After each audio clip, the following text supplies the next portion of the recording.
Bonsoir à tous. Alors, je vais m'essayer au difficile exercice de présenter très brièvement le roman et peut-être plus largement le post-exotisme.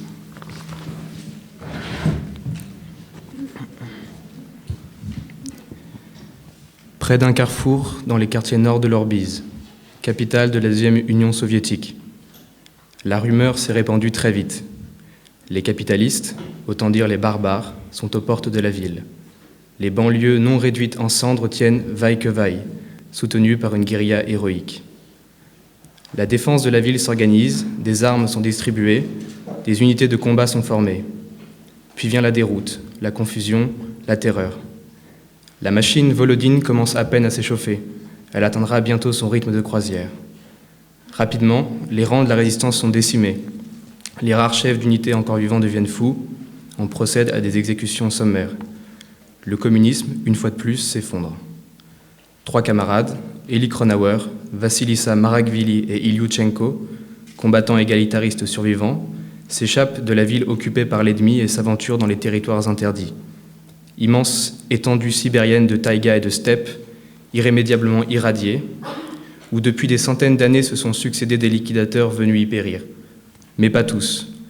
Les habitants du kolkhoz Terminus radieux, dont la mémé Oudgoul et l'inquiétant Solovieï, chaman anarchiste de son état, ainsi que ses 3 filles, ont su tirer leur épingle du jeu du désastre nucléaire en accédant à une forme semi-humaine d'immortalité.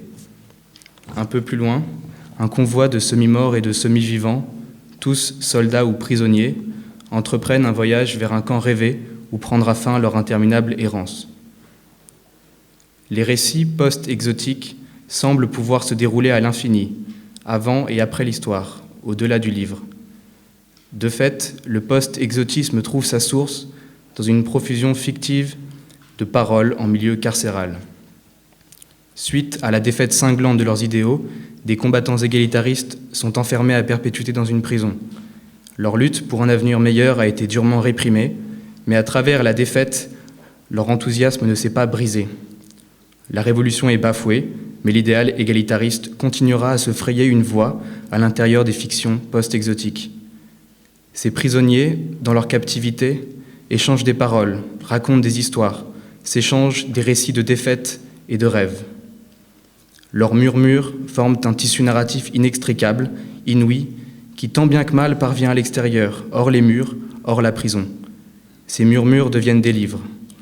Ces livres, dont les signatures sont celles des écrivains post-exotiques, Lutz Bassmann, Manuela Dreger, Elie Kronauer et enfin Antoine Volodine, proviennent donc d'une création collective, d'un matériau oral où la rumination des échecs du XXe siècle est fondamentale, mais où la notion de paternité de l'œuvre importe peu.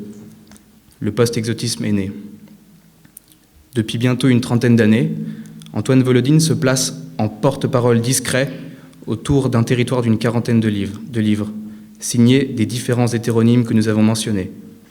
Tous sont partie prenante du post-exotisme, appellation manifeste de cette construction romanesque dont on a pu parler comme d'une comédie post-humaine.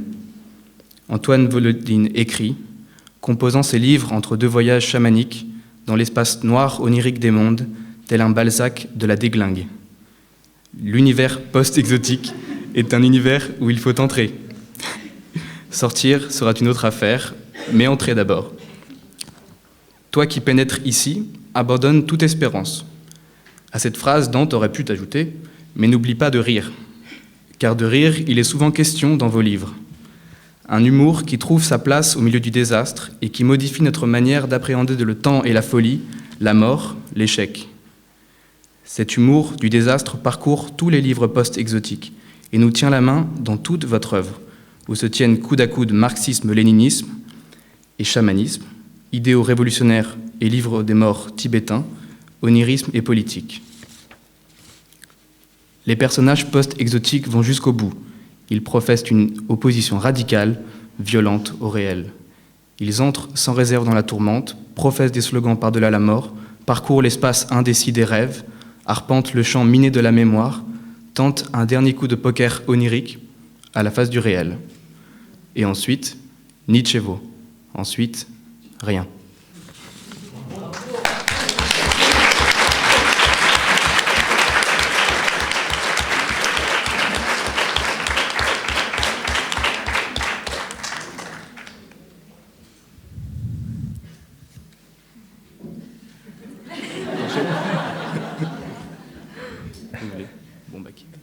C'est tout. Et puis rien. Bonsoir à tous. Merci Solon pour cette belle introduction. Antoine Volodine, vous assistez au banquet de la grâce qui a pour thème la fabrique du roman. Et pourtant, à vous entendre dans certaines interviews, vous semblez un peu vous défendre de ce statut de romancier. Vous préférez, au terme de roman, la construction d'un bel objet, à la fois musical, structuré et orné.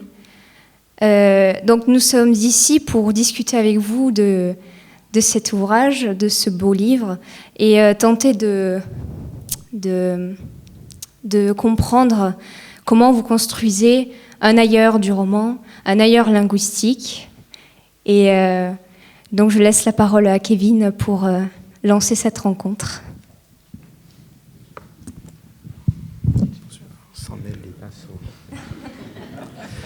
Merci Julie, bonsoir à tous, bonsoir Antoine Volodine.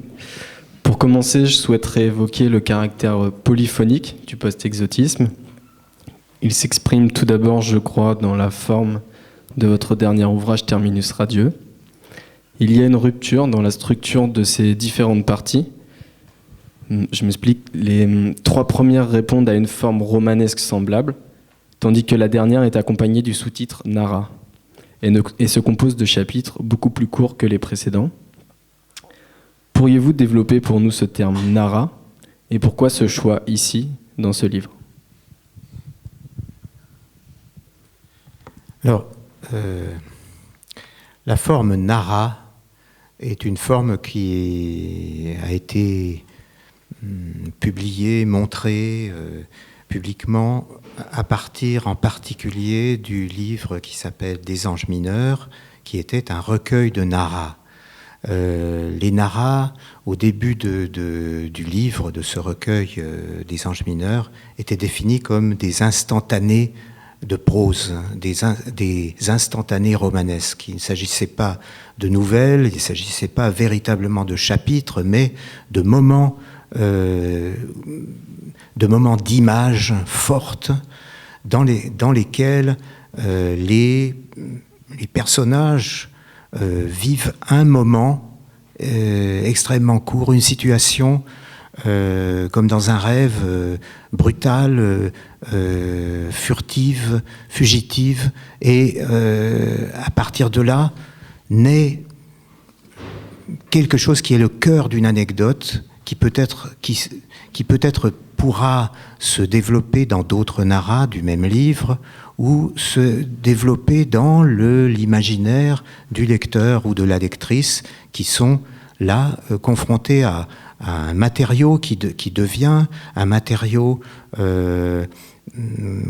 qui offert à leur interprétation, les lecteurs et les lectrices qui sont très présents dans l'œuvre d'une manière générale et auxquels s'adressent presque en permanence ceux qui disent l'histoire, ceux qui disent l'anecdote, qui disent le livre, sont très présents dans le livre et sont sollicités pour être comme des interprètes d'une partition qu'on leur offre.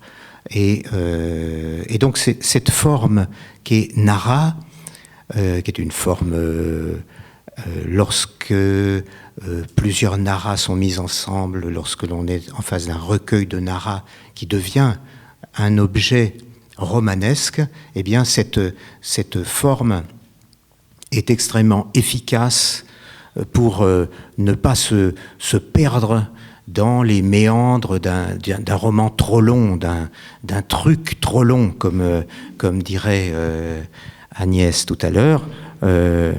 Il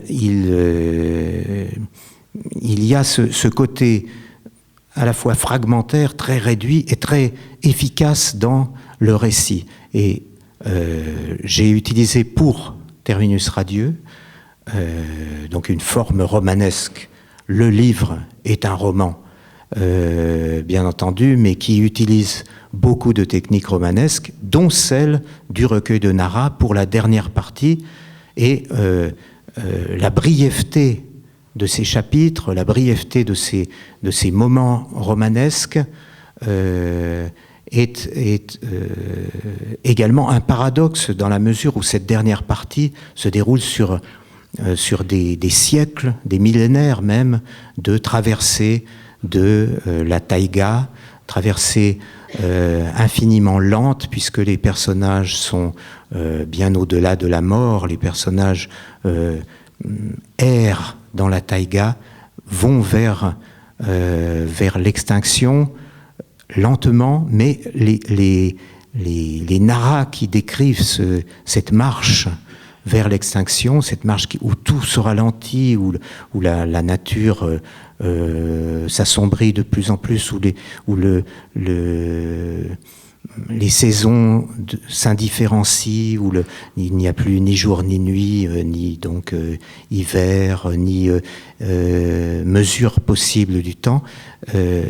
En même temps, il y a ce paradoxe qui permet de faire passer cette invraisemblable durée, ce prolongement, grâce à des moments courts, anecdotiques, à des images des images ou des séquences cinématographiques, mais des images qui ne sont pas longtemps prolongées et qui, accumulées dans cette dernière partie, permettent d'avoir une vision globale du temps qui s'écoule infiniment, de la pénombre qui prend peu à peu le pas sur tout, sur la planète et dans la taïga en particulier, et dans l'esprit des personnages.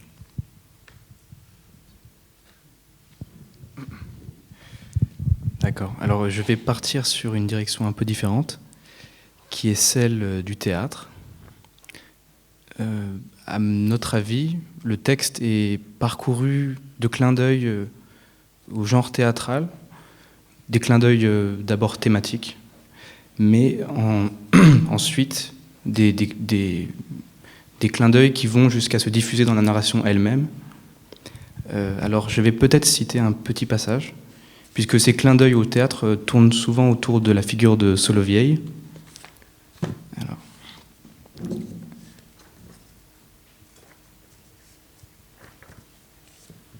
Solovieï, qui est le président du kolkhoz Terminus radieux et qui est à la fois un chaman, un thaumaturge, un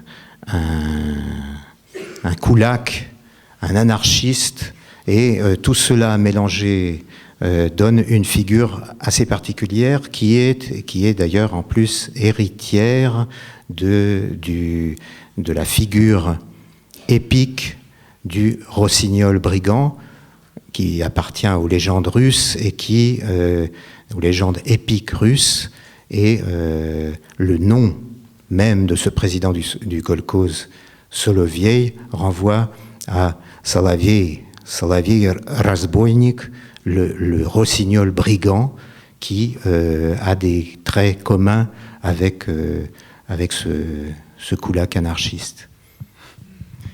Alors donc là, c'est un extrait où le Solovieï en question s'adresse à on ne sait quoi d'ailleurs. Alors, c'est page 301. Il n'y a que des mots à mettre dessus pour que le paysage s'éclaire ou s'éteigne. Les vivants ou les morts, même personnages de théâtre. Théâtre ou rêve mal digéré, peu importe. Théâtre des survivants ou séance étrange d'agite-propre, peu importe.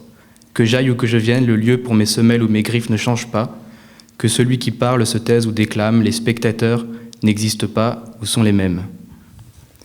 Alors, ma question est donc la suivante. Je voulais savoir quel usage vous faites de la théâtralité dans la narration et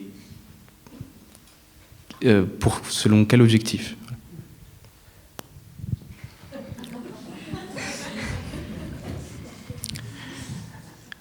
Le théâtre est extrêmement présent depuis toujours, mais parlons de ce livre. La théâtralité dans ce gros roman est très présente, ne serait-ce que dans le décor. Les personnages sont peu nombreux, ils évoluent toujours dans le même décor. Alors, le décor, évidemment, peut évoluer au fil des décennies ou des siècles, puisque le roman se déroule toujours avec les mêmes personnages, mais dans cette durée étirée dont j'ai un peu parlé tout à l'heure. Et en fait, les scènes théâtrales, c'est les décors théâtraux, c'est la steppe, premier décor, la taïga, deuxième décor, et d'autre part le village qui s'appelle le Levanidovo, et où se trouve le kolkhoz surnommé Terminus radieux. Et puis il y a un autre décor très important qui est la voie ferrée sur laquelle va infiniment vers le rien un convoi de quelques voitures traînées par une locomotive, disons, magique, qui n'a pas besoin de carburant, enfin bon, qui va, ce convoi, vers, qui contient des détenus et des soldats, qui sont ni détenus ni soldats et qui s'échangent leur rôle en permanence et qui ne sont également ni morts ni vivants. Ces personnages, d'une part, voudraient en terminer avec cette errance dans le convoi et cherchent à arriver enfin, à être accueillis enfin dans un camp. Ils cherchent un camp providentiel, un camp qui est pour eux le paradis. Et régulièrement, le train fait halte et autour d'un feu de camp, détenus et soldats indifférenciés se réunissent et se taisent ou prennent la parole, chantent des chansons diphoniques mongoles ou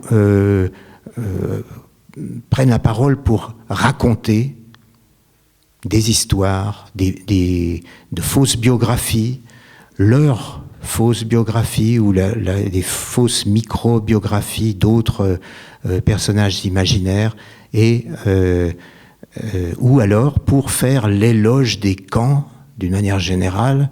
On est dans l'humour. Hein. L'éloge des camps, dans l'humour noir, l'humour spécifique du post-exotisme qui est l'humour du désastre. Et donc là, on est également dans un décor qui est récurrent, qui est des hommes la nuit autour du feu, avec très peu de lumière, qui échangent des récits, des monologues. Et dans le livre, les personnages existent énormément dans des petites scènes où soit il y a monologue, soit il y a dialogue. C'est une facilité aussi pour raconter l'histoire. C'est également une nécessité qui est fondée sur le fait que j'ai parlé de Nara avec des séquences brèves, des images brèves. Le livre s'organise de façon théâtrale, oui, mais également de façon cinématographique autour d'images, et d'images où les lecteurs et lectrices sont attirés. J'essaie de faire en sorte que on plonge dès le départ dans une première image, puis dans une suite d'images pour qu'on suive de très près les évolutions des personnages comme on les suit au cinéma, d'une façon un peu différente de la lecture romanesque habituelle. Moi, je cherche énormément à fabriquer des images pour justement permettre la transmission de l'histoire, la transmission pour permettre la proximité entre lecteur et lectrice, celui ou celle qui lisent, et les personnages qui puissent les accompagner. On accompagne plus lorsqu'on est happé par une image, comme au cinéma. Donc il y a théâtre, théâtralité et cinéma.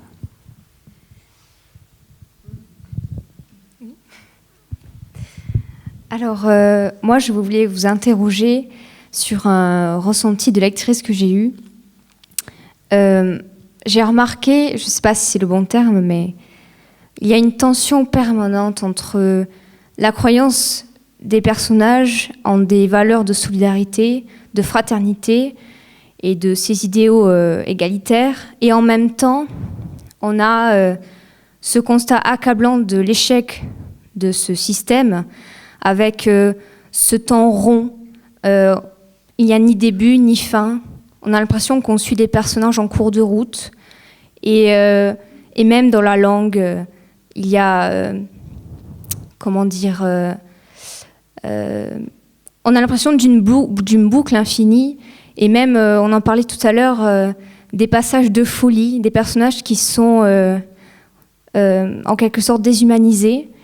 Et ça m'a rappelé, plus ou moins, le terme de certains livres qui sont caractérisés de dystopiques. La dystopie, c'est un genre littéraire issu de l'œuvre de Thomas More, l'utopie, et aussi des critiques des philosophes des Lumières, et qui a ensuite donné ces romans d'anticipation et qui visent à, le terme est peut-être un petit peu fort, mais critiquer un système idéologique pour en montrer ses faiblesses, son échec. Et je voulais savoir si, pour Terminus Radieux, vous étiez d'accord avec ce terme de dystopie, ou si pour vous c'était autre chose. Je voulais savoir votre ressenti. Mon ressenti.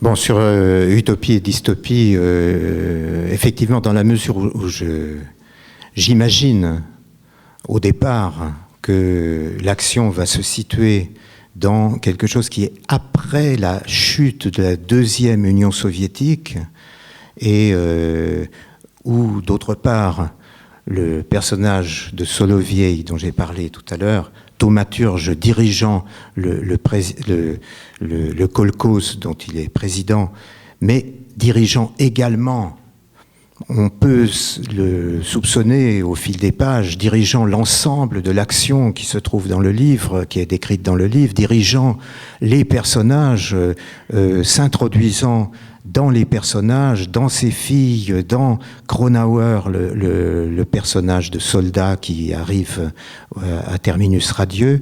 Je ne sais plus du tout ce que je voulais dire, mais enfin c'était... Et oui, la seule chose que j'ai marquée, oui, c'était pour la dystopie, oui. Dystopie. C'est un terme que je trouve trop savant, et j'ai du mal, moi, à me déterminer par rapport à ce qui est théorique, trop abstrait. Bien entendu, il y a des aspects de dystopie dans tous les livres qui décrivent une période d'avenir, disons, une période à venir, imaginaire et onirique, où rien ne se passe bien. Bon. Alors, effectivement, c'est des aspects dystopiques, mais on n'est pas là dans la description politique d'une deuxième Union soviétique, avec ce qui a marché, ce qui n'a pas marché, pas du tout. On est dans la description intime de personnages, à l'intérieur du destin de personnages, des filles de Solovieï, de Kronauer, de la Mémé Oudgoul, la compagne de Solovieï, des soldats et des détenus qui sont dans ce convoi. On est proche d'eux et pas du tout. Et ces personnages se trouvent à l'intérieur d'un territoire totalement irradié non pas par une guerre nucléaire, mais parce que dans la deuxième Union soviétique, surtout vers la fin, on a imaginé qu'il fallait que chaque kolkhoz, chaque petite agglomération dispose de son énergie et d'une autonomie énergétique complète, et rien de plus simple que de mettre une pile nucléaire dans chaque kolkhoz. Ce qu'il y a, c'est que tout s'est déglingué, les piles nucléaires, les unes après les autres, ont été prises de folie, et la planète, la Sibérie en tout cas, dans laquelle se passe le livre, tout un continent, le continent sibérien, sont devenus absolument inhabitables. Et les personnages qui sont mis en scène dans ce livre ne sont plus sensibles aux radiations, d'une part parce que la Mémé Oudgoul et Solovieï, qui ont été des liquidateurs, c'est-à-dire ceux qui sont intervenus sur les sites nucléaires pour essayer de réparer au mieux ou d'empêcher que la catastrophe soit trop grande, Solovieï et la Mémé Oudgoul, finalement, ont beaucoup apprécié le bombardement de rayons gamma, et ça leur a donné une sorte d'immortalité, et ils sont dotés d'immortalité. L'immortalité, c'est parfois assez ennuyeux, ce qui fait que Solovieï, on peut soupçonner que dans son immortalité, pour se désennuyer, il crée un théâtre de marionnettes, dont les marionnettes qui sont ses proches, il manipule comme des marionnettes tous ceux et celles que l'on rencontre dans ce livre. Il manipule ses filles, il les manipule d'ailleurs de façon incestueuse, qui est un des thèmes très importants de ce roman. Et dans ma lecture tout à l'heure, on verra une de ces filles qui réagit de façon meurtrière et folle à l'inceste et à la domination de son père. Et donc ces deux personnages, la Mémé Oudgoul et Solovieï, on peut dire qu'ils représentent ceux qui ont tiré tout bénéfice de l'irradiation. Là aussi, on n'est pas dans un docu-fiction, on est dans l'humour assez noir du post-exotisme. Et d'autre part, les autres personnages, les soldats, les détenus, Kronauer, les filles de Solovieï, leurs maris, sont en cours de route. J'ai marqué en cours de route, que Julie tout à l'heure a utilisé dans sa question. Ils sont en cours de route vers on ne sait quoi, mais c'est surtout que ils n'ont pas à se soucier des conséquences des radiations, parce qu'ils sont déjà morts. Les personnages, comme toujours dans mes livres, sont morts dès la première page. Donc cela étant, c'est déjà une première étape qui est passée. On peut s'occuper de ce qui va suivre. Et ce qui va suivre dans mes livres, qui sont forcément optimistes, puisque la mort n'existe pas. Et après le décès, on continue infiniment à faire la même chose que ce qu'on faisait avant. Donc, c'est plutôt rassurant en ce qui concerne les perspectives. Et est-ce que j'ai répondu à ta question ?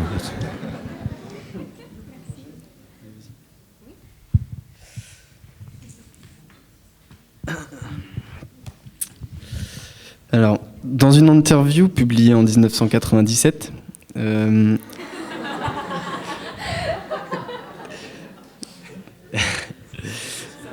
attendez la fin. Dans le matricule des anges, dans un dossier qui vous était consacré, à la question « Dans ce monde éclaté que vous mettez en scène, y a-t-il un salut possible, une porte de sortie ?» Vous aviez répondu « La seule porte de sortie, c'est un refuge provisoire. » J'ai tronqué la réponse. Cette réponse m'a instantanément fait penser à une citation de Kafka. « Quelle jouissance peut-on avoir du monde à part s'y réfugier ?» Je crois qu'on peut se poser cette question dans le monde de Terminus Radieux, et j'aimerais savoir quelle est pour vous cette notion de refuge. Quelle importance y donnez-vous, ou comment parleriez-vous ? Non, l'idée d'un refuge, lier cette idée de refuge au livre Terminus Radieux, c'est deux choses. D'une part, on peut parler du refuge de l'écriture. L'écriture est un refuge, et quand on raconte que le décès n'est que un épisode dans l'existence, et que ensuite ça continue, et que la mort finalement n'existe pas, c'est un refuge intellectuel pour échapper à la peur de la mort. Ça, c'est évident. Et l'écriture qui est répétitive à ce niveau-là dans de nombreux livres, tous les personnages donc ne sont ni morts ni vivants, puisque ils existent, ils continuent à exister après leur décès. Ça, c'est une première direction pour penser au refuge. Et puis, il y a dans Terminus Radieux un refuge qui est justement, j'en ai parlé tout à l'heure, qui est pour ce convoi, pour détenus et soldats, une sorte d'idéal qui est le camp. Parce que à l'intérieur du camp, enfin, leur errance se terminerait, et parce que ils imaginent qu'à l'intérieur du camp, puisque le dénuement est total, la fraternité et l'égalité peuvent être véritablement concrétisées. Et l'idée égalitariste qui traverse tous les romans que j'écris, et qui traverse l'idéologie prolétarienne de mes personnages, cette idée pourrait, dans leur rêverie, pourrait se concrétiser dans le cadre de ce refuge, de ce paradis inaccessible qui est le camp. Alors, comme tout ne se passe pas toujours très bien dans mes livres, lorsque enfin le convoi arrive devant un camp, le camp ne les accepte pas, on leur tire dessus et ils doivent continuer leur errance. Voilà.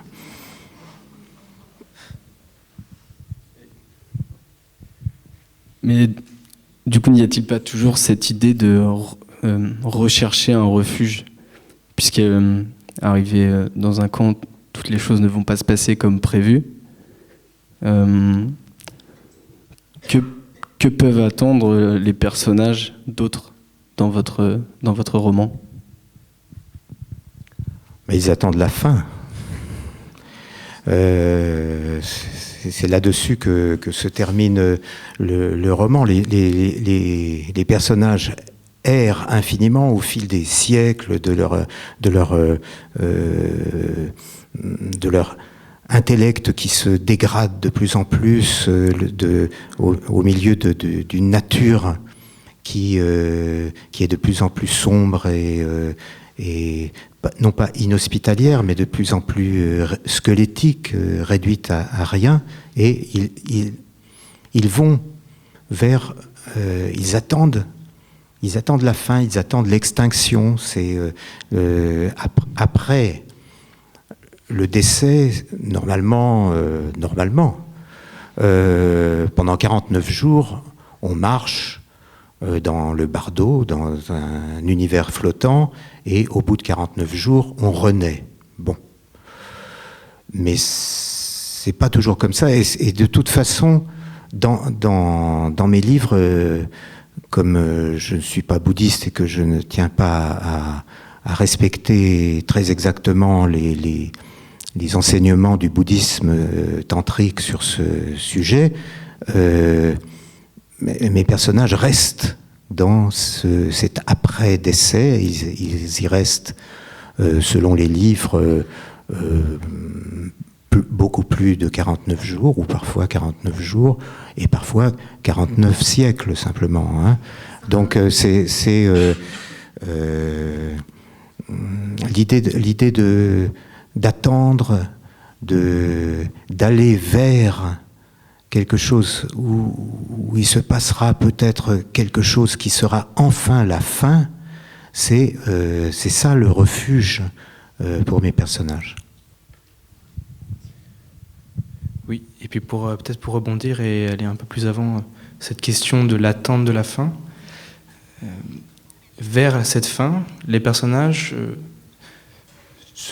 se soumettent à des sortes, on pourrait dire, des exercices, ou alors leurs activités sont réduites à peu de choses, mais il y a toujours cet effort de conserver une part d'humanité. Je pense par exemple à Elie Kronauer, qui continue dans la solitude extrême à réciter des noms de plantes, ou encore à cette figure assez intéressante de Aldolai Shulov, qui a été l'amant de Anko Vogulian, qui est une des filles de Solovieï, et qui a été un grand musicien, et qui jusqu'à la fin du livre continuera d'essayer de pratiquer sa musique, alors que, à partir du moment où il commence à errer dans une espèce de temps bardique, à travers les siècles, il est de plus en plus incapable de le faire. Mais il continuera jusqu'à la fin à tenter de conserver une pratique artistique et de toujours continuer à se relier au monde et au réel à travers la pratique artistique. Oui, il y a ce caractère d'obstination de nombreux personnages qui vont vers la fin. Qu'est-ce qu'ils conservent? Ils perdent presque tout, mentalement, bien sûr, physiquement. Ils perdent les sens, la sensualité se dégrade. Il y a de moins en moins de raisons de s'accrocher au monde, et reste un certain nombre de choses. Et donc, pour quelqu'un comme Aldolai Shulov, il reste l'idée de la création artistique. C'est un barde. Il n'a plus rien, il n'a plus de voix, mais il veut continuer à être barde. De même, Anko Vogulian, qu'il ne retrouvera jamais dans la forêt. Anko Vogulian persiste à vouloir, en vivant absolument seul dans la taïga pendant des décennies et des décennies, persiste à vouloir retrouver la mémoire des textes qu'elle a lus. C'est pas une grande intellectuelle. Parmi les textes qu'elle essaie de retrouver, il y a des manuels d'agriculture, mais enfin, il y a des poèmes de son père également, et elle essaie de retranscrire avec obstination, sans matériel pour le faire, quelque chose qui est également de l'ordre de la création artistique. Et Kronauer, lui, essaie de maintenir vif dans ce qui lui reste d'esprit deux choses. D'une part, sa fidélité amoureuse à la femme qui au moment de la fin de la deuxième Union soviétique, c'est-à-dire très très très très longtemps avant, était sa femme et qui a été tuée par, tuée par les fascistes pour dire vite. Il a cette fidélité à cette Irina Etchenguyen. Il maintient cette image en lui, ce qui arrive dans d'autres livres également, hein, cette fidélité amoureuse à l'image de la disparue ou du disparu. Et puis, autre élément important, essentiel pour lui, c'est la fidélité à ce qu'il appelle la morale prolétarienne, les principes de la révolution qui sont devenus uniquement des principes moraux et une volonté, une aptitude particulière à la fraternité et à la compassion. Merci. Ouais, marche pas, si. Merci, monsieur Volodine. Je ne sais pas s'il reste un peu de temps pour les questions. Ça risque d'être un peu long. J'avais néanmoins une question sur... Je croyais que j'allais lire, moi. Oui, vous voulez lire? Donc, non, mais il n'y a pas de problème. On allait laisser du temps. Non, oui. C'est bon, là? Oui, sinon vous n'allez pas avoir le temps de... Oui, donc on va lancer les lectures. Donc je voulais vous remercier, monsieur Volodine, d'avoir répondu à nos questions. Non, il ne faut pas dire monsieur Volodine quand même, c'est pas ça. Non. Merci Antoine Volodine. Merci mademoiselle Julie. Avec plaisir. Merci à la Maison du Banquet de nous accueillir ici dans ce lieu si agréable. Et merci à tous pour votre attention. Et donc on va vous laisser lire l'extrait de Terminus Radieux. Donc d'abord, merci à Julie, à Kevin et à Solon qui m'ont questionné, et au public qui a été attentif. J'espère qu'il le sera encore parce que je vais procéder à une lecture.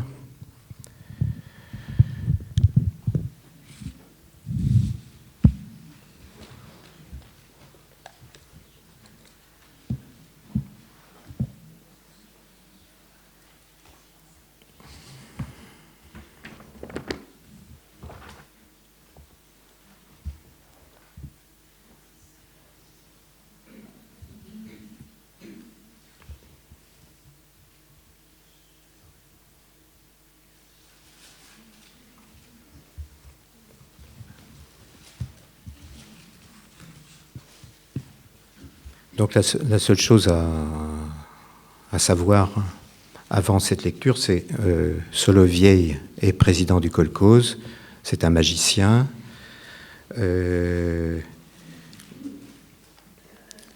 Morgovian est un personnage secondaire qui est le mari de Samiya Schmidt. Samiya Schmidt qui va beaucoup être présente dans cette lecture et qui est une fille de Solovieï, le président du kolkhoze, et qui déteste son père.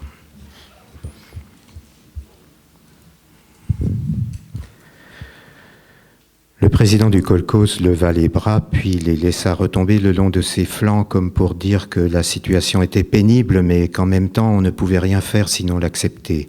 Il cherchait ses mots pour une prochaine vérité ou un mensonge. Sa barbe était électrisée et comme sa chevelure l'était aussi, il avait une tête cerclée de poils et de cheveux noirs qui semblaient vouloir s'envoler en tous sens, un visage nimbé d'un rayonnement noir. Ses yeux dorés étincelaient au-dessus du matelas qu'une nouvelle vague de flamèche venait d'éclairer, ainsi que sa malheureuse occupante. « Qui c'est ? Qu'est-ce qu'elle fait ici ?» hurla Samiya Schmidt en pointant l'index sur le corps de Vassilissa Marashvili, couvert de guenilles caramélisées, sur le visage que la mort avait rendu indifférent à tout, en contraste avec la naissance charbonneuse des épaules, des chairs, que l'on devinait tordues sous les effets de la sorcellerie et des radiations. Alors qu'il se tenait habituellement sur la réserve, hésitant le plus souvent à prendre la parole en présence de Solovieï, dont il devinait le mépris, Morgovian, pris d'une mauvaise inspiration, jugea bon de répondre du tac au tac. On essaie de la ravoir, dit-il. Mais pourquoi ? S'exclama Samia Schmidt. Elle s'avançait, elle bouscula Morgovian et se plaça à 1 mètre de Solovieï. « Qu'est-ce que tu fais avec cette fille ?» demanda-t-elle. Une nouvelle fois, Solovieï leva les bras et les laissa retomber pesamment. « C'était la femme de Kronauer, soupira-t-il, Vassilissa Marashvili. Elle est entrée dans un tunnel noir. Elle est ni morte ni vivante. On peut encore l'extirper du noir, mais c'est déjà limite. » Samia Schmidt fut déformée par un spasme. Elle sentait monter en elle la première houle d'une crise à venir et elle savait que le délire et l'agitation allaient bientôt la submerger. Elle commençait à entendre sa peau changer de nature et le crissement des écailles qui prenaient en elle le chemin de la surface. Elle cogna de la main sur un des compresseurs. Le bruit résonna beaucoup plus que s'il s'était agi d'une simple claque. Déjà, sa chair avait durci. Elle cogna sur un tuyau qui partait en direction de Solovieï, puis elle se tourna vers Morgovian et le poussa violemment vers l'arrière. « Vous voulez faire du mal à cette fille » cria-t-elle. « Mais non » tenta d'expliquer Solovieï. Il allait vers elle, bras tendus et mains ouvertes pour la saisir à l'épaule. Il voulait l'empêcher de s'en prendre à l'installation. «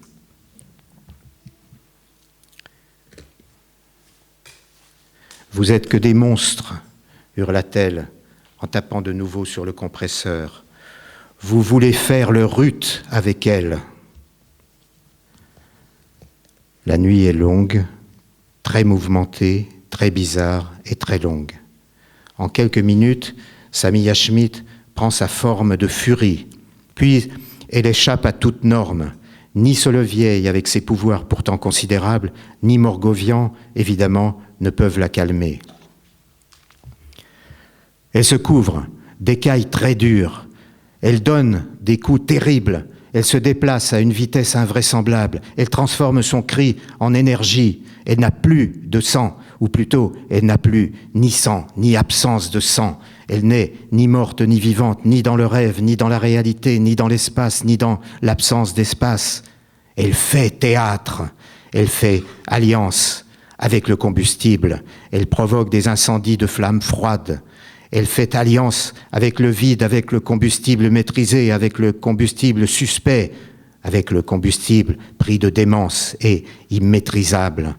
Elle va et vient à vive allure entre les deux piles, entre les puits que surveille la Méméoudgoul et le réacteur de secours bricolé sous le bâtiment du Soviet. Elle prononce des malédictions, des invocations aux forces qu'elle connaît, aux forces dont elle a entendu parler et aux forces qui n'existent pas.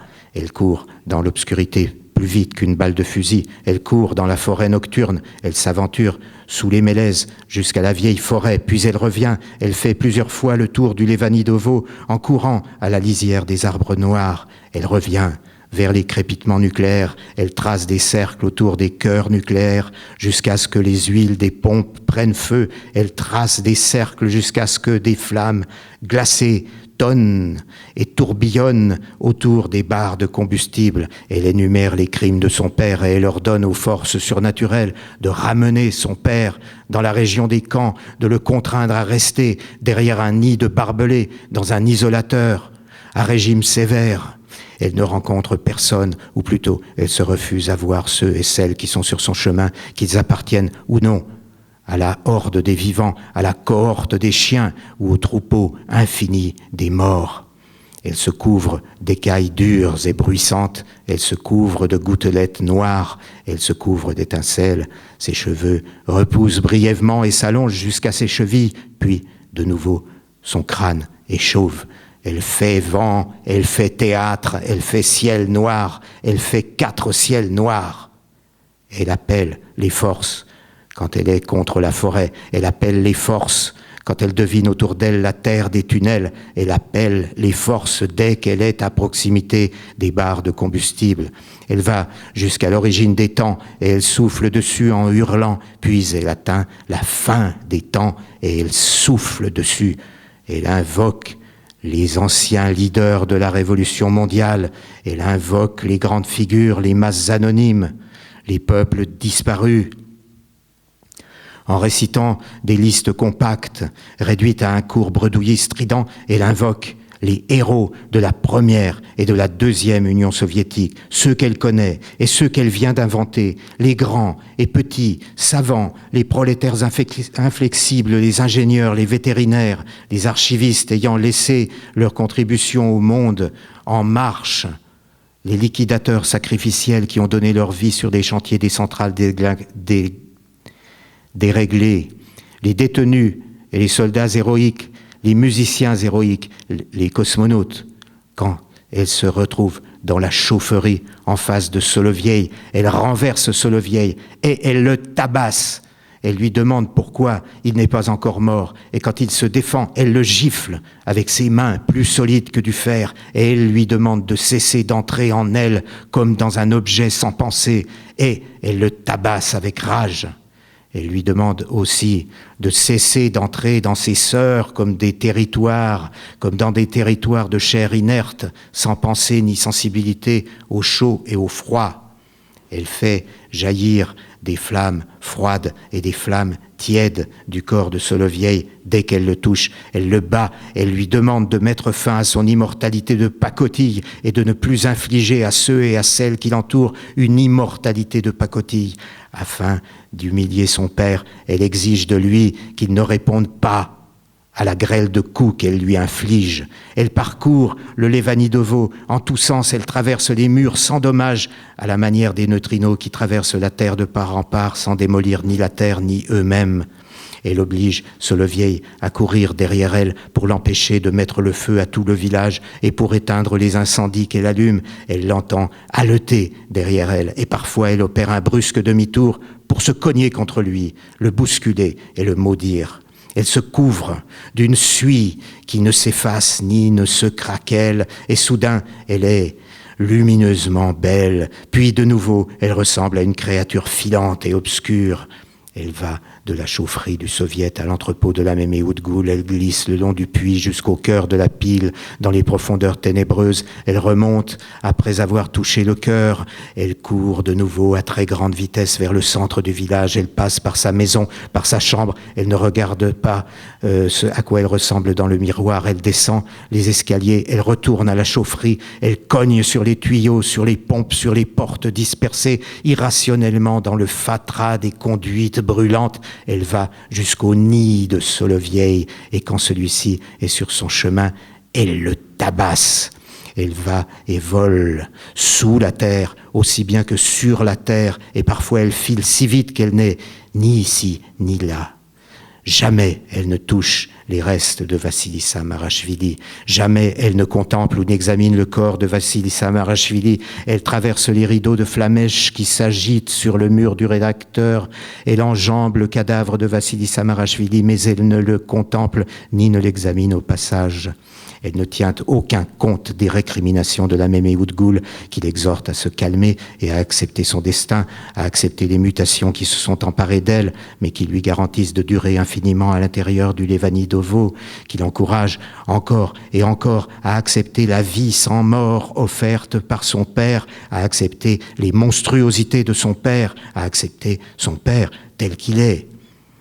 Elle se couvre de paillettes de glace coupante, elle se couvre de nuit, elle fait nuit aveuglante, elle fait tempête immobile, elle fait théâtre, elle fait souffle, elle fait ciel, elle fait 12 ciels noirs, elle convoque des tribunaux exceptionnels pour juger Solovieï. Elle se couvre d'un plumage terne, elle se couvre d'un duvet urticant et noir, elle fait nuit d'encre, elle fait théâtre, elle fait blizzard, elle fait nuit de goudron, elle fait millième catégorie puante. Quand Solovieï fait passer par haut-parleur ses affreux poèmes divagatoires afin de couvrir les clameurs qui sortent de la bouche de sa fille, elle trace des spirales autour des haut-parleurs en murmurant des extraits de littérature épique qu'elle connaît par cœur ou des accusations fondamentales contre son père. Elle rassemble un tribunal populaire. Elle constitue un jury avec des tchéquistes incorruptibles, des soldats de l'armée rouge, des vengeurs de la deuxième Union soviétique, des zèques exemplaires, des détenus modèles. Elle accuse son père de manipulation et de sorcellerie sur des humains décédés et fiers de l'être. Elle l'accuse de vilenie et de relations incestueuses avec des filles imaginaires, avec des épouses réelles, défuntes ou imaginaires. Elle l'accuse d'actes de débauche commis sur des victimes consentantes, de fornication avec la mémé Oudgoul. Elle l'accuse aussi d'avoir fait le rut avec ses propres filles, avec une liste de filles dont elle égrène les noms sans cesser d'aller et venir dans les rues et les souterrains du village, avec des filles dont elle lance les noms au hasard dans les ténèbres, avec des inconnus dont elle invente les noms, avec des filles telles que Solayan Merkourine, Imriya Goud, Nadiane Beck, Ketty Birobidjan, Maria Djibil, Maria Dongfang, Luli Grunewald, Barbara Rock, avec des kolkhosiennes dont la mémoire s'est perdue, avec des poétesses dont la postérité n'a retenu ni le nom, ni le visage, ni les poèmes, avec des prisonnières communistes enfermées avec lui dans les camps, avec des femmes contre-révolutionnaires et des représentantes de la première, de la deuxième et de la troisième catégorie puante. Et pour clore la liste, elle l'accuse encore une fois d'avoir eu des rapports ignominieux avec ses propres filles. Elle l'accuse de crimes génétiques. Elle traverse le Levanidovo en répandant des rumeurs insanes et de douloureux souvenirs d'enfance. Elle prétend qu'elle n'est même pas née de mère inconnue. Elle dit qu'elle n'est pas née. Elle se couvre d'une buée goudronneuse, elle se couvre de poussière brillante, elle se couvre de pointes vibrantes, elle se couvre de lanières de peau, elle se couvre de givre. Elle continue à parcourir les chemins et les souterrains du Levanidovo à une vitesse telle que personne n'est témoin de son passage. Elle fait poison, elle fait ouragan, elle fait théâtre. Soudain, elle est vertigineusement épanouie, soudain, elle resplendit et presque aussitôt, elle est une poignée de chair sorcière qui court et court dans la campagne et qui tape sur les troncs des arbres, sur les murs des fermes dont tous les animaux sont morts, sur Morgovian quand il surgit stupidement sur son parcours.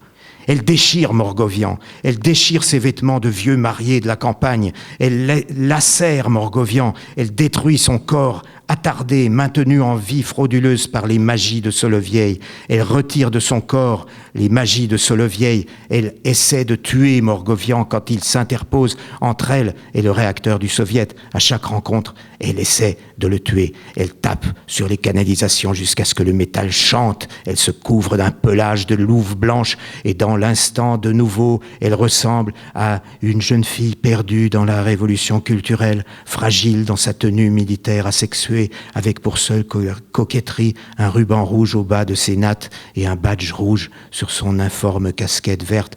Et ensuite, elle reprend sa course effrénée au milieu des flammes de la nuit. Elle cogne sur les barres de combustible, elle les manipule, elle agite l'eau des cuves. Elle n'en peut plus de désespoir. Elle se jette sur les parois silencieuses et elle y laisse des traces de suie et de désespoir.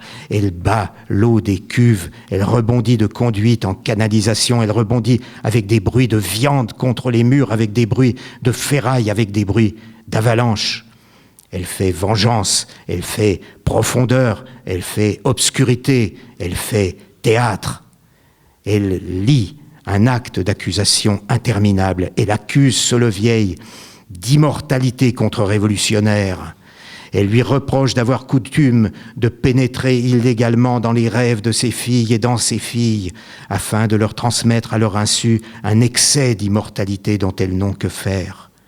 Elle bat son père, elle cogne sur sa mémoire, elle souille sa mémoire, comme il a souillé la mémoire de tous ceux et de toutes celles dans lesquels il a pénétré afin de les maintenir dans un état frauduleux entre vie et mort. Elle accuse son père d'orchestrer le Levanidovo comme un rêve ignoble, d'orchestrer la forêt, d'orchestrer la steppe et l'au-delà concentrationnaire des camps. Elle l'accuse d'emprisonner en lui l'ensemble des vivants et des morts du Levanidovo et de son au-delà. Elle dénonce devant le tribunal populaire l'ubiquité suspecte de Solovieï, son appartenance à plusieurs catégories puantes en même temps, sa mauvaise gestion du kolkhoz terminus radieux, ses sources d'approvisionnement criminel. Elle l'accuse d'assassinat de marchands dans la forêt, elle l'accuse de pillage de caravanes, elle dénonce la stature effrayante de Solovieï, son apparence de koulak triomphant, ses haches magiques, sa luxure. Elle fait théâtre, elle fait opéra, elle fait cant-opéra, elle fait de gros dégâts dans les endroits où elle passe et sur les corps qu'elle tabasse. En compactant au maximum le flot des mots, elle récite dans leur intégralité des brochures marxistes-léninistes qui parlent de la révolution mondiale, de la fin de l'histoire et des bonheurs qui attendent les générations à venir, les modes d'emploi des piles à combustible, les manuels d'hygiène pour kolkhoziens, les romances post-exotiques de son enfance, les manifestes féministes pour femmes ni vivantes ni mortes, les traités d'oncologie pratique, les fascicules destinés aux éleveurs de cochons, aux éleveurs de yaks, aux éleveurs d'abeilles, aux institutrices placées dans des conditions pédagogiques extrêmes, les romans d'aventure dans le Grand Nord. Elle se suspend aux conduites dans lesquelles siffle de la vapeur sous pression, elle casse des portes, elle jette derrière elle des planches, des copeaux, elle jette par-dessus son épaule des plaques de fer, des serrures entourées encore de la chair des portes. Elle file à travers la nuit et à travers les murs, les cuves, les circuits bouillants, puis elle revient vers Morgovian et elle le bat. Elle s'approche encore une fois de Solovieï et elle le tabasse. Elle ne fait qu'alimenter en images et en vitesse sa colère impuissante. Elle se couvre de lambeaux de chair, d'excroissance métallique, de vapeurs organiques, et une seconde plus tard, elle est déjà de nouveau habillée d'une cuirasse d'écailles invraisemblablement dures et bruissantes. Elle continue à aller et venir dans le Levanidovo, en surface et sous la terre. Elle fait éclair, elle fait foudre. Elle court, elle imagine qu'elle met tout à feu et à sang. Puis brusquement, on ignore où elle se trouve. Elle fait silence. Elle fait théâtre dans le silence brusquement revenu. Elle fait absence. Elle a disparu et elle se tait.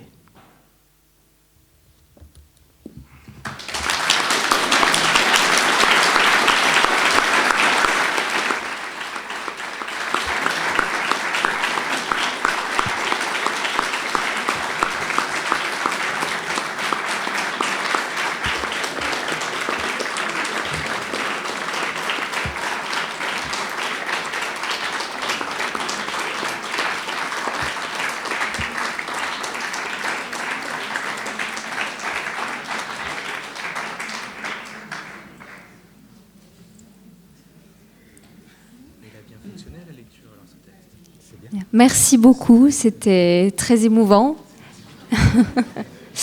pour ma part.